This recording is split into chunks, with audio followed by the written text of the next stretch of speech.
Hey everyone, it's Daniel Brother Barbaris. In this next video, we'll be installing our MCM client on all of our servers. Now, uh, on the MCM installation, you can check here on these Microsoft site about client installation parameters.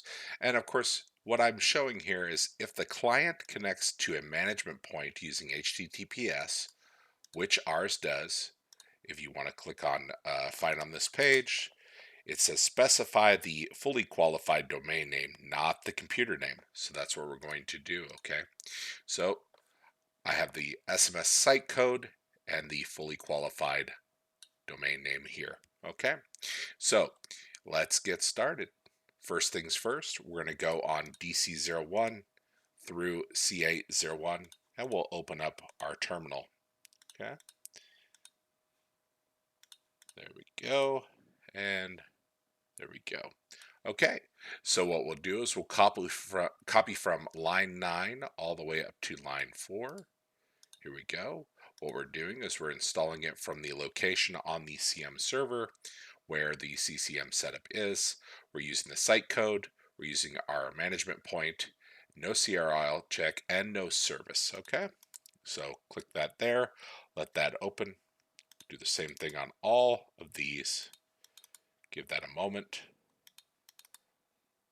Okay, and now on CM01, we'll open up, and because it's local, we're going to do our D drive, of course. We're doing the same thing, but we're just doing it here. So paste that there. There we go. Now on all VMs, we're going to go here. We're going to click the details button.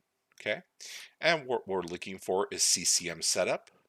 Okay, do the same thing on all of these. So click here, CCM setups there. We know that it's going. CCM setup. Details. There we go. And one more. There we go. Okay. So what we're waiting for is we're waiting for CCM exec. What happens is CCM setup will go away. Then CCM exec will come up. And then eventually the remote control service will show up. Once that happens, that means that it's fully installed, okay? So we're going to wait until that's done, and I'll come back when the CCM exec service is here, and I'll show you what that looks like. See you in a few moments. Okay, CCM exec is coming up here on DC01. Let's see. There we go, DC02. Our gateway, our certificate authority, and this one usually takes the longest because it's processing everything from the other ones. So just give it a few and we'll come back when the remote control service is up. I'll see you there. Okay, and you can see our remote control services here. When that happens, we're going to close the task manager and we're going to do a timeout of 60 seconds. There we go. We'll see if this one's ready. It sure is. We're going to do the same thing. 60 seconds. Yep, remote control service, good there. That one's good. Paste. Let's see if our configuration manager server will go all the way to the top here. There's our remote control service, good. Paste. And we'll come back when that is done. I'll see you in a few moments. Okay, and we're back.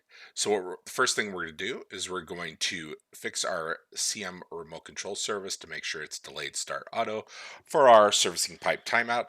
And then we're going to open up the control panel, control our configuration manager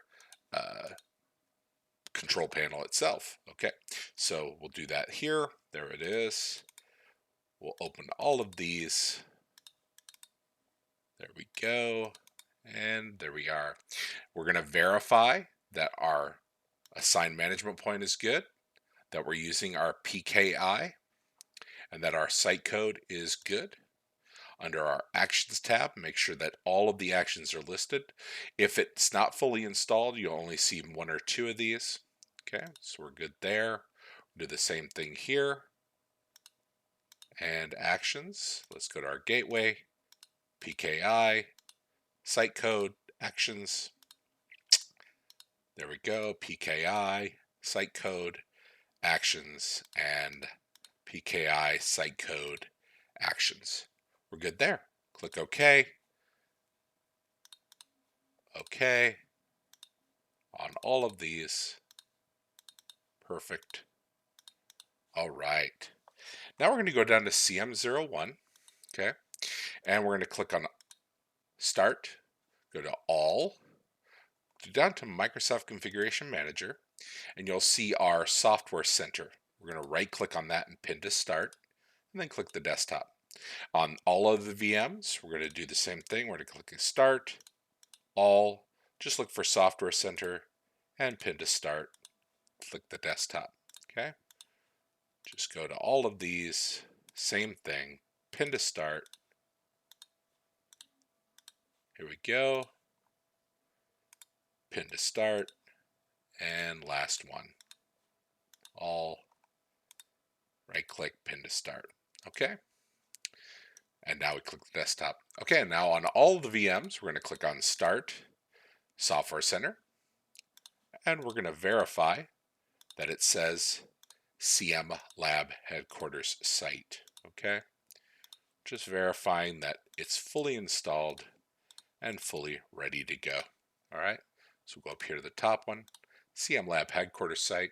Everything looks good there. We'll close Software Manager. Same thing. Good, good, good, and last one. There we go. Perfect. Now on CM01, we're going to click on Start. We're going to see Notepad++. We'll click on that and open it. And what we're going to do is we're going to copy this text from 129 all the way up to 97. And what this does is it's a PowerShell script that completes all of those actions we saw. Okay, and that way we can just have it run through all of those without having to click them one by one and clicking run. Okay, so we'll click File, Save As, and we'll save it in our scripts directory, which we created above. Save. There we go. Close Notepad++. Now on all the VMs, what we're going to do, I'm going to copy from the end of 144 up to 142. And we're going to run those actions, okay? You'll see it says triggering. I'll let them all run. And then you just press enter to exit, okay? So I'm going to do that. It's just going to make sure everything runs cleanly. I'm going to do it on all of mine. And then we'll just go through and press enter when we are done. Here we go. Enter there, there, good, and good. All right. Now on CM01, what we're going to do is we're going to open up our Configuration Manager console from the taskbar. We're going to go to Assets and Compliance, click on Devices, and we're going to make sure that we have green check marks. That means that our client is good, it shows our currently logged on user, and client activity is active. Okay. So we're good across the board. All right. Now what we'll do is we're going to go here to Device Collection. We're going to look, and it's going to show all desktop and server clients. Member count is 5. We're good there. Let's go to Software Library, expand Software Updates, go to Software Update Groups. Now what we can do is we can right-click, Deploy. We're going to click Browse here, and we're going to click All Server and Desktop Clients. Click OK.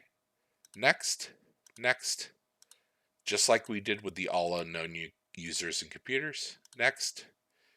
Okay. There we go. And that's good to go. Now let's go to Administration. We're going to expand Site Configuration. Sites. We're going to right click here. Click on Client Installation Settings. Client Push Installation. Now what we'll do is we'll set up automatic site client push, okay? So click here. We're going to click Configuration Manager Site Server Computers as well. And we also want to install it on domain controllers, okay? Now we're going to go up to the Installation Properties tab. Now remember when we set our client cache to 8 gigs, there it is. We're going to use our fully qualified domain name, and we're going to use our site code, okay? So we'll copy that, and we'll replace what's there. Click Apply, and OK. And now what we'll do is we'll right-click here again. client installation settings, software update based, and you should see now published version is the same as the available version. Okay, we can close this. Now we're going to go to our domain controller. We're going to go to Group Policy Management under Start. We're going to expand CM Lab. We're going to click, then right click our default domain policy. Edit. We'll maximize that window. Go to Policies, Administrative Templates. Give that a moment.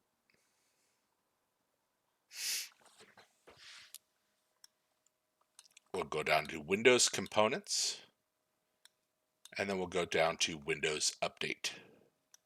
Okay. Now, manage updates offered from Windows Server Update Service, or WSUS. Okay. Specify intranet Microsoft Update location, or specify. So if we click here, right? So and then it says here, manage up, specify intranet Microsoft Update Service location, right? Right here, double click, click enabled, and we're going to choose our CM server with port 8153. We'll paste that here, and our statistics server is going to be the same. So click OK. We can close this, and we can close Group Policy Management. Now on all of the VMs, what we're going to do is we're going to do a group policy update. We're going to stop the background intelligent transfer service and the Windows Update service. And what we're going to do is we're going to set the Windows Update to go directly to our CM server. Okay, reset the authorization to our server, and it's going to report directly to it, and we'll set it up so that it only uses CM01. Okay, so let's start at the top. Open up our terminal from the taskbar. There we go. Paste and paste. So here we go. Copy from the end of 255 up to 242. We'll start at the domain controller first. Give that a second. Here it goes. I always want to make sure that the domain controllers get done first. So we'll do that. And then once that's done, then we'll do the rest of the servers. Okay? So give that a second. And then the other ones we can just do one after the other. There we go. Paste, paste, and paste. Okay, so we can start it here at the top. Just press enter to exit. Same thing there. Give that a moment. Aha. There we are. Exit, exit, and exit. Now on CM01, we're going to right click here on the terminal in the taskbar. We're going to click Windows PowerShell, not PowerShell, because this command here is not cross-platform. It is only for Windows. So what we'll do is we'll grab from 264 up to 262. It starts the WSUS service and gets which WSUS server we're using. So now we're only using CM01. Okay. We can type exit, and that's it for video 23. I will see you in the next one.